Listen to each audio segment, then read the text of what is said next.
We sing for a living. Nobody should put us on that high of a pedestal, I promise you. The great thing about music and country music is you have people's records, you feel like you know them, you know. Looking at your beads and stuff, which apparently T, they was explaining how it works, because apparently I've been doing it wrong. This week on Headline Country, Jason Aldean's Night Train rolls on despite a few bumps in the track. Montgomery Gentry hosts Country on the Beach in Key West, Florida with pals Craig Morgan and Darryl Worley. Thanks to Dierks Bentley and Roseanne Cash, the Man in Black lives on in Jonesboro, Arkansas. And we'll catch you up on the latest additions to this year's CMA Awards. Plus, see who's up for the upcoming American Music and American Country Awards. Hey, we're Montgomery Gentry. Welcome to Key West. And it starts Headline Country right now, baby. Hello, everybody, from the beautiful schooner Danger Prize off the coast of Key West, Florida. Welcome to Headline Country. My name is Stormy Warren. We are on this vessel partially crewed by members of our Nashville Navy, better known as the world's largest floating dysfunctional family. And we're here in Key West for the annual Country on the Beach party, raising funds for cancer research through the T.J. Martell Foundation. This year's event features Montgomery Gentry, Darryl Worley, Craig Morgan, and a whole bunch of other talented singers and songwriters and misfits like all of us. More on Country on the Beach in just a little bit, but first we begin back in Nashville with my conversation with Jason Aldean, who's been very busy making sure that his night train stays on the right tracks. We'll get to you guys in a little bit. I just love the fact that we're sitting here talking about something other than My Kind of Party. We've talked about this album for how long? Probably close to 2 years. I mean, it's been almost 2 years since we released the My Kind of Party record. And after like the second single, you're thinking, all right, we're already thinking about the next album. We're going to work towards it. And then all of a sudden, there was another single and another single. Yeah, it's the first album we ever released, 5 singles off of, and I guess the good thing is the album did well enough that we could have that luxury. But at the same time, I mean, as an artist, I mean, you love to go in and cut new music, and you want people to hear that stuff. And so for it to be 2 years in between records is a little bit of torture. As an up-and-coming artist, you get a little chip on your shoulder, and that's what drives you when you get to the point where My Kind of Party is a pretty defining album, and it has put you in a place where that chip should be falling off a little bit. How do you keep the edge? I don't know that chip ever really will fall completely off. I mean, I think for me, I kind of always feel, just because of how I came up in the business and a lot of the things that happened to me early on with, record companies not, believing in what I was doing and things like that, it still makes me want to go out and prove myself to people. Well, when you started off, some people started accusing you of being a little cocky for where you were to that spot in your career, but that's that chip kind of sweating itself out, isn't it? Well, it's probably that and me not knowing any better. I never thought about it as being cocky or arrogant. I think it's more of a, again, to go out on stage and play in front of 30,000 people, I mean, you've got to have some sort of swagger, some sort of confidence, and I think that's not a normal position to be in. Right. But I think there's a difference in cocky and confidence. I really do, and I think I think you got to have a little bit of that. Sure, and with a growing set list of monster hits, that confidence can only go up a little bit. Well, yeah, I mean that definitely helps. I mean when you put out songs and you start to have success and you realize that people like what you do. I mean, obviously that's going to make your it's going to give you a lot more confidence and kind of trust your instincts and things like that. Things are going great, and I have nothing to have a chip on my shoulder about. I guess I'm one of those people that I'm just scared if I ever lose that, then I kind of will lose part of what's gotten me to this point, and I don't ever want to do that. You started this album off with Take a Little Ride, and it was a great one to start with because it kind of just was like, even if people still had not heard your name or whatever, this was basically everything Jason Aldean's about stirred up in one big 3-minute pop. If you look back at my career, I mean, we've always tried to do that with Hicktown and Johnny Cash and She's Country and My Kind of Party, and now Take a Little Ride. I mean, those have been our lead singles from each album, which really kind of help us to set the tone for the album and kind of let people know what the record's about. And I grew up in Middle Georgia, and as a a kid that didn't have a lot of money, hung out with a lot of friends. None of us had any money, so we had to find ways to entertain ourselves. And so, of course, I'm going to be, you know, attracted to songs like that, Sure. that kind of make me think back to my days as a teenager, because, you know, those are things I can relate to. Is that kind of where Wheels Rollin' comes from too? Is just where this 8 years has gone and what you, how much time you've spent listening to Wheels Roll? You know, I think Wheels Rollin' is a song, to me anyway, that I think kind of gives fans an inside look at what life is like for us on the road. I think a lot of times they get to see the glamorous stuff, the award shows, the being on stage, you know, all that kind of stuff. What they don't see is the, you know, 600 or 700 miles a night we travel to get to each show. You know, the time you spend staring at the ceiling, you know, with nothing to do. You mentioned that the music shares a little piece of every artist, and this is definitely a song that does that. It's strange to think about, especially from your perspective, that you almost become a superhero entity, almost a not real character up on that stage to a lot of the fans. You know, I think a lot of times when you're in the public eye, I mean, you know, people look up to you and kind of put you on this pedestal. But I mean, at the end of the day, man, we're all, you know, we're all human. We all do, you know, stupid things, and you know, we make mistakes like anybody else. You know, I tell you what, we sing for a living. Nobody should put us on that high of a pedestal, I promise you. In reality, you know, we play an instrument and sing for a living. Like, you know, we're not changing the world here by any means, I promise. And you're just making people's lives a little brighter. We're just normal, man. We just want to give you something to listen to on the way to work and back home every day. That's what we're here for. We're here for elevator music. Hey, I'm Darryl Worley. And I'm Craig Morgan, more from Key West.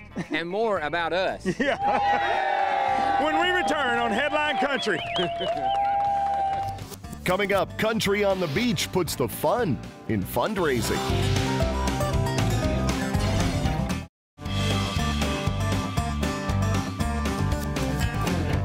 Welcome back to Headline Country in Paradise. Now it is time to catch up with Darryl Worley, Craig Morgan, Montgomery Gentry, and everyone else gathered here in Key West raising money for cancer research through the T.J. Martell Foundation. Welcome to Country on the Beach. I want to hear everybody scream as loud as you can. We're in Key West.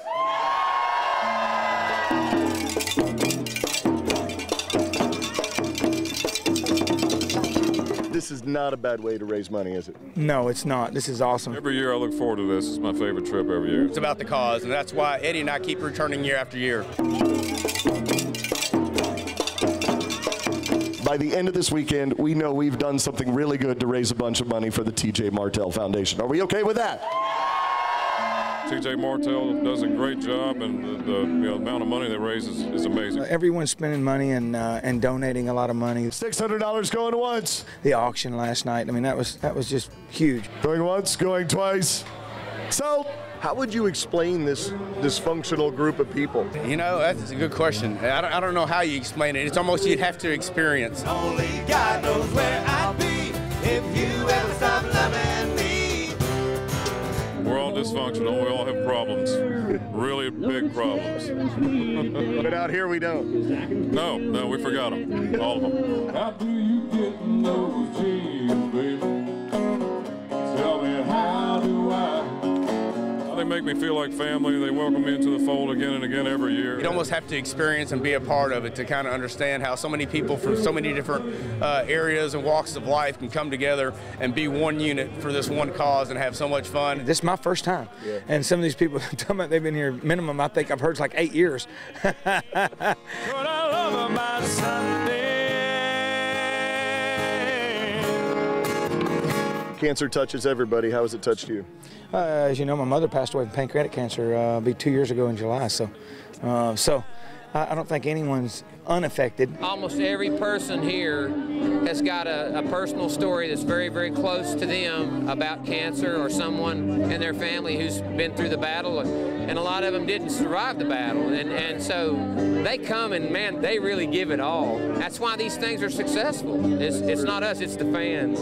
And the environment. Yeah, well, it ain't all that bad. I need a breather, sweet senorita, writing my name in the sand. It's a lot lot of fun, but cancer is the cause, and TJ Martell is the cause, and it touches us all. Wouldn't it be great to not have to do this event? No. It would be great to not have to do this event for the cause, but it would not be fun not to be able to do this event. Well put. Where I come from, I want to hear you sing. Pine trees are singing a song of the South where I come from. There's a lot of people that are here at this event for the first time, and I think it's really cool to have some extra support come in, and hopefully that love will be shared amongst everybody, and we'll see even more faces next year. Hey, baby, I'm a country man. It's a lot of fun. It's laid back, relaxed, and warm. It's just a question of having the experience one time, you know. Right. You want to keep going back, you know. So that's the way it's been for me, for sure.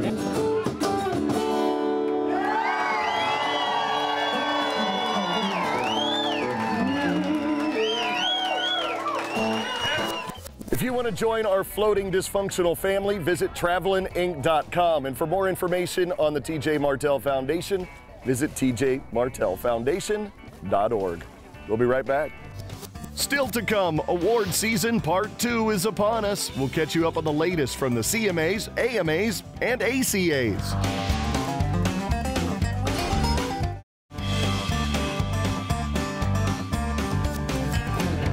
Welcome back to Headline Country from beautiful Key West. Janet here is teaching me, attempting to teach me how to sail. What's that called? A jib. A jib. I'm hoisting the jib. And while I try to do that, here's a look at some of the stories making country headlines this week. Just another American Saturday night. Brad Paisley will have one more item to add to his massive to-do list come CMA Awards night. Sing! With details of this year's event continuing to emerge, the most recent announcement is who's performing. Brad's co-host and 3-time Female Vocalist of the Year, Carrie Underwood, will also pull double duty as a performer.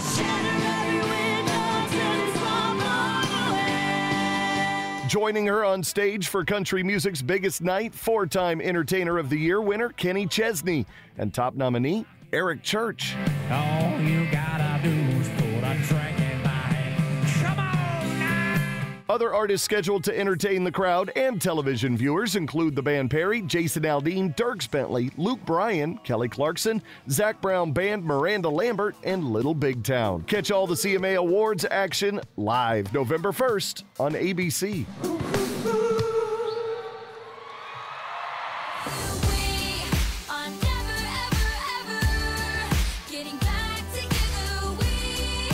Just 2 weeks after the CMA Awards are handed out, some of country music's favorite stars will have the chance to become America's favorites as well. Nominees for the 40th Annual American Music Awards have just been announced, with Taylor Swift, Miranda Lambert, and Carrie Underwood topping the list in the favorite female category, while Jason Aldean, Luke Bryan, and Eric Church will square off for favorite country male artist. Keep me in mind. Zac Brown Band, Lady Antebellum, and Rascal Flatts will compete for the favorite band, duo, or group trophy, while Luke and Carrie will be joined by Lionel Richie for favorite country album. Winners will be announced live November 18th. Country girl, shake it for me. Girl, shake it for me. Girl, shake it for me. And the nominations continued to roll in this week as contenders for the 3rd Annual American Country Awards were also announced. Luke Bryan leads the pack with 7 nods, while Lady Antebellum and Zac Brown Band each earned 6, followed by Eric Church and Taylor Swift with 5. The ACAs will broadcast live Monday, December 10th from Las Vegas. For a complete list of all nominees and to learn how you can vote for your favorite in both award shows, visit headlinecountry.net.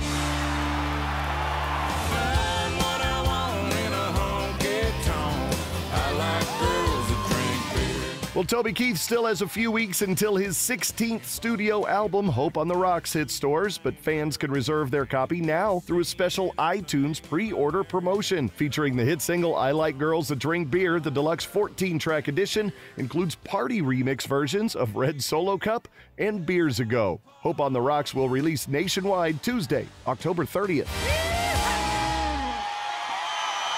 Wish I could close my eyes and not have to see you smiling.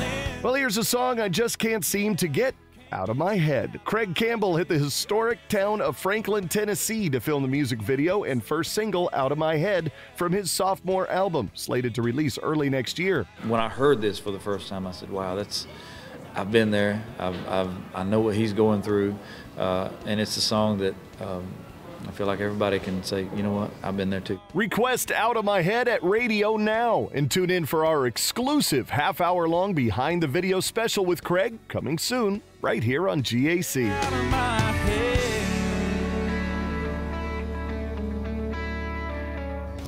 When we come back, Dierks Bentley helps the musical legacy of Johnny Cash live on in Jonesboro, Arkansas.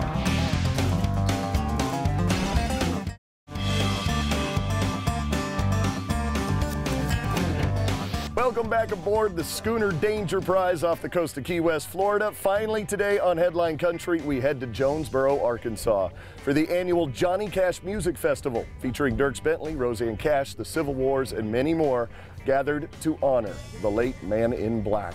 First, this crew included Captain Billy, and these lovely ladies are going to let me behind the wheel. Who thought that was a good idea? What should I do? Steer straight. Don't hit anything. I won't hit anything. Hello, I'm Johnny Cash.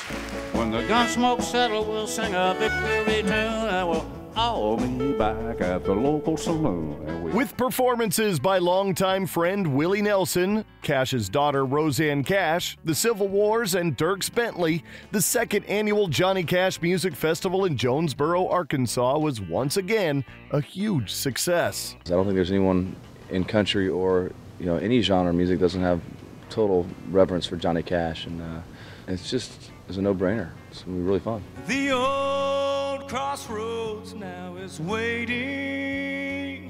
Which one are you gonna take?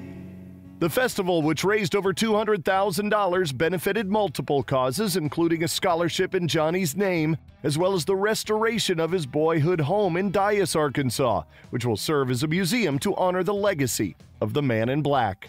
There's so many tributes and plays and films and, concerts and things to honor my dad, and I don't really get involved in a lot of them. I feel just keep myself on the outside. This one is so close to my heart. This is the one I really care about, because I know how much his childhood home meant to him, and being from Arkansas, the place he grew up was just embedded in who he was. And I think that he would feel this was the greatest honor, is to restore this home. There's a lot of fans out there, and would love to walk through there and just have that opportunity to do that. And it's definitely a cause worth singing for. My family's from Arkansas, about 2 hours down the road, so feel a kindred spirit with all that, and want to help out tonight. Was that there back years ago? No, I don't think these concrete blocks were. It's amazing. I mean, it was really dilapidated. What they started from and what they brought it to today, I mean, I saw the pictures today. I haven't been out there since the latest restoration. The pictures today made me cry. I couldn't believe it. And my aunt and uncle, too.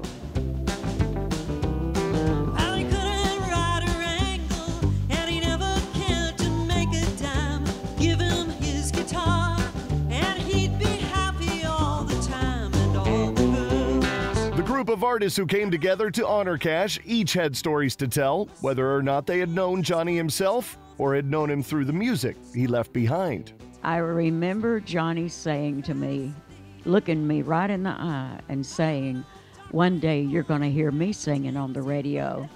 And I just laughed at him, turned over, and went back to sleep. I think Johnny Cash's life was such an honest one. He lived very vulnerably, and he didn't sort of gloss over those parts. He wrote about them, and that's such an inspiring thing as a songwriter, and that's something that I think we aspire to.